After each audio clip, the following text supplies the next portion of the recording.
میرے نبی نے فرمایا اس دروازے سے ایک جنتی آ رہا ہے. تو ایک صحابی اندر آئے، ہاتھ میں جوتا، پاؤں میں داڑھی میں پانی، وضو.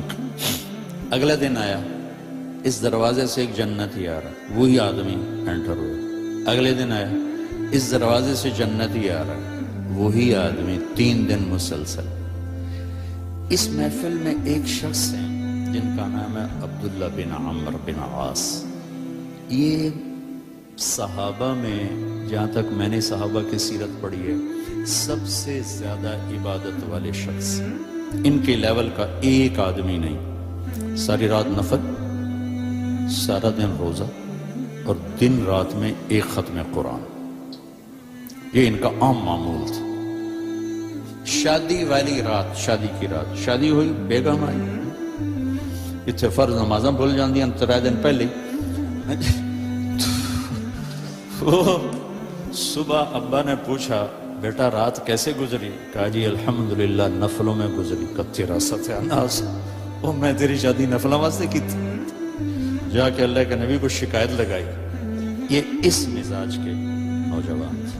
ان کو خیال آیا یہ مجھ سے زیادہ عبادت کرتا ہے. سارا جو ٹائم کا گراف ہے وہ تو سارا میں نے پر کیا ہوا ہے. رات ساری تہجد ہے، دن کو روزہ ہے، ایک ختم قرآن ہے. تو اس کے پاس 25 گھنٹے مجھ سے زیادہ عبادت کرتا ہے، جو اس کو 3 دن جنت کی بشارت. ان کے پاس پہنچا، چاچا آپ کے پاس کچھ دن گزارو، ذرا ابا ناراض ہیں. کہا ہاں بیٹا آؤ. ذرا وہ ادھیڑ عمر تھے، ڈھلی عمر تھی. عشاء پڑھتے ہی چادر اوپر لی اور سوراخ کر کے لیٹ گئے. انہوں نے ویکھو بزرگ کی کر دیں. اور یہاں آنکھ رکھے رکھے رکھے وہ تشریف لائے، اللہم بسم کا منہ تو وقع ہو گئے. جوں ستے فجر دی اذان تے اٹھ کے بیٹھے، الحمدللہ الذی احیانا بعد ما اماتنا. ان کو تو کرنٹ لگا کہ اس بندے تا 2 نفل نہیں پڑے تھے، جنت دی بشارت کتوں لگ گئی. میری ساری رات سجدیاں چ لگ جاندی ہے. وہ پریشان ہو گئے. ان کا اچھا میں کل دیکھوں گا، شاید کل کی رات کچھ دکھائیں. کل کی رات پھر انہیں چادر ایسے کی اور دیکھنا شروع کیا، اور انہیں آ کر اللہم بسم کا منہ تو احیا سرانے پہ سر رکھا اور او گئے. فجر کی اذان پہ آنکھ کھلی. پھر اور پریشان. اس زمانے میں تو منافق تہجد نہیں چھوڑتا تھا. تیسری رات کا میں دیکھوں گا. تیسری رات دیکھا تو وہی کام، 2 نفل نہیں پڑے. وہ پھٹ پڑے. کہنے کہ چاچا سچی بتاؤ، میں نے 3 دن تیرے جنتی ہونے کی بشارت سنی. میری گھر کوئی لڑائی نہیں تھی، میں دیکھنے آیا تھا تو کیا کرتا ہے. چاچا تو تا ساری رات ستا رہ جانا، تینوں جنت کیوں لب گئی؟ ان کا بیٹا جو تو نے دیکھا ہے یہی ہے اور کچھ نہیں. اب نہ تو نبی کی بات کو غلط کہہ سکتے، وہ تو حق اور سچ ہے. لہذا نہ وہ بات ہضم ہو رہی کہ وہی بندہ ساری رات ستا پہ ہو گئے تو ستیاں جنت لب جائے، یہ بھی اوکھا جہا کم. تو ایسے نا ماٹھے چل پڑے، بے یقینی کی کیفیت. تو انہیں پیچھے سے بولا بھتیجے ادھر آ، اب تمہیں اندر کی راز کی بات بتاتا ہوں. یہاں ہاتھ رکھا، کہنا یہ دل ہے نا، یہ اس میں دنیا کے کسی انسان کے لیے نفرت کوئی نہیں. اور اللہ جب کسی کو کوئی دولت نعمت دیتا ہے، مجھے کبھی حسد نہیں ہوا. اب ان کا باڈی ری ایکشن دیکھنا. کہنے لگے ہاذا ہوا، یہ ہے ایک دم اچھلے. ہاذا ہوا، یہ ہے جس نے تمہیں زندہ جنتی بنا دیا، دنیا میں جنتی بنا دیا. پھر کہنے لگے پر یہ کرے گا کون؟ اتنی بڑی عبادت والا بندہ کہ یہ کرے گا کون؟ ایک منٹ میرے بھائیو، انسان اپنی نیچر نہیں بدل سکتا. وہ ٹورانٹو میں رہے یا وہ چارڈ میں رہے یا وہ کہہ میں تو ان صحراؤں میں پھرا ہوں، زندگی کا خوفناک نقشہ دیکھا ہے، 1000 سال پرانی زندگی. انسان اپنی نیچر میں میٹھے بول کا محتاج ہے اور کڑوے بول کا زہر برداشت نہیں کر سکتا. سانپ کے زہر کا علاج موجود ہے، کڑوے بول کا علاج موجود کوئی نہیں ہے۔ تو ان سب مستورات سے اپنے آپ سے کہتا ہوں، ہم اپنی زبان کے بول کو میٹھا کر لیں، خاص طور پر رشتوں کے آگے، ماں باپ کے آگے، بیوی کے آگے، بیوی خامند کے آگے، اولاد ماں باپ کے سامنے، ماں باپ اولاد کے سامنے، اپنی اولاد کو بھی عزت دو۔ میرے نبی نے کہا اکرموا اولادکم، اپنی اولاد کو عزت دو، وہ لوٹ کے تمہاری طرف آئے گی۔ بہت سے بچوں کی نافرمانی میں ماں باپ کو دخل ہے، شدت، زبردستی، سختی۔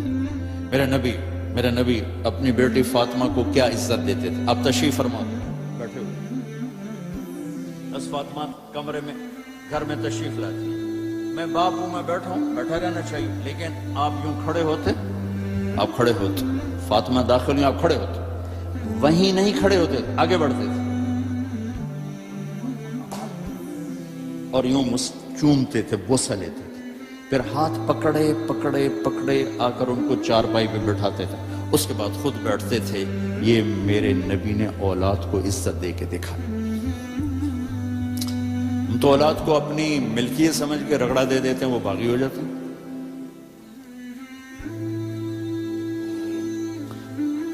رشتوں میں زبان کا استعمال، تعلق میں زبان کا استعمال، یہ انسان کو اونچا اور نیچا کرنے والی بہت بڑی چیز ہے۔ اس لیے جب کبھی غصہ ہو چپ ہو جاؤ، بولنا نہیں۔ غصے میں آدمی صرف نبی صحیح بول سکتا ہے، غصے میں صرف نبی صحیح بول سکتا ہے، باقی کسی میں یہ طاقت نہیں کہ غصے میں وہ صحیح بول سکے، لہٰذا چپ ہو جاؤ، گزرنے دو لہر کو، اس کے بعد جو کہنا چاہتے ہو کہو، ورنہ پتہ نہیں کیا ہو جائے گا۔ میرے بھائی بہنوں، یہ سب کچھ آگے میرے رب نے نظام بنایا ہے، اس میں سے مجھے آپ کو گزرنا ہے۔ اس کی تیاری کے لیے اللہ نے ہمیں یہاں موقع دیا ہے کہ ہم یہاں وہ کر دیں جو اللہ چاہتا ہے۔ اللہ کا شکر ہے، اس نے ہمیں سب سے بڑی دولت دی، سب سے بڑی نیکی ہے لا الہ الا اللہ محمد الرسول اللہ۔ یہ سب سے دنیا کی سب سے بڑی نیکی، اللہ نے ہمیں اس سے نوازا۔ سب سے بڑا کفر اور شرک اور اللہ کو ناراض کرنے والی چیز ہے اس کا انکار، اس کی ذات کا شریک ٹھہرانا۔ یہ سب سے بڑا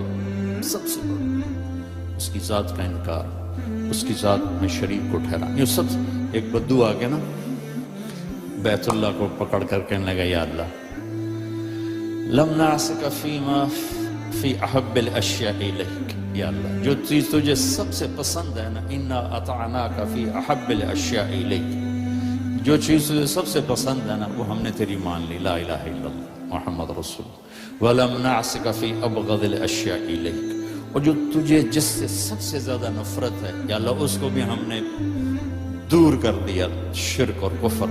فَاغْفِرْ لَنَا فِي مَا بَيْنَ ذَلِكَ، اس کے درمیان ہماری کچھ لج گچے معاف کر دیں۔ تو اللہ نے ہم پر کرم کیا، اس نے ہمیں ایمان کی دولت بخشی۔ کفر سے ایمان میں آنا کوئی آسان کام ہے۔ ہماری جماعت تھی سوات میں، ایک نوجوان سے بات ہوئی تو سنتا رہا، پھر کہنے لگا معاف کیجئے میں ہندو ہوں، مجھے پتہ ہے میرا مذہب کچھ نہیں ہے، پتھر کی پوجا ہے، اگر میں مسلمان ہوں تو مجھے 70 رشتے توڑنے پڑیں گے اور میں اکیلی جان ہو جاؤں گا اور کوئی مسلمان مجھے سنبھالنے کے لیے تیار نہیں ہوگا۔ تو مجھے پتہ ہے میں غلط ہوں، میں بندھن میں جکڑا ہوں، تو اللہ نے ہم پہ کرم کیا، ہمیں بڑے امتحان میں نہیں ڈالا، ہمیں اللہ تعالیٰ نے ایمان کی دولت سے نوازا۔ آگے سے آسان ہے مسئلہ، چند عبادات ہیں، کوئی زیادہ تو نہیں ہے، 5 وقت نماز ہے، کیا مشکل ہے؟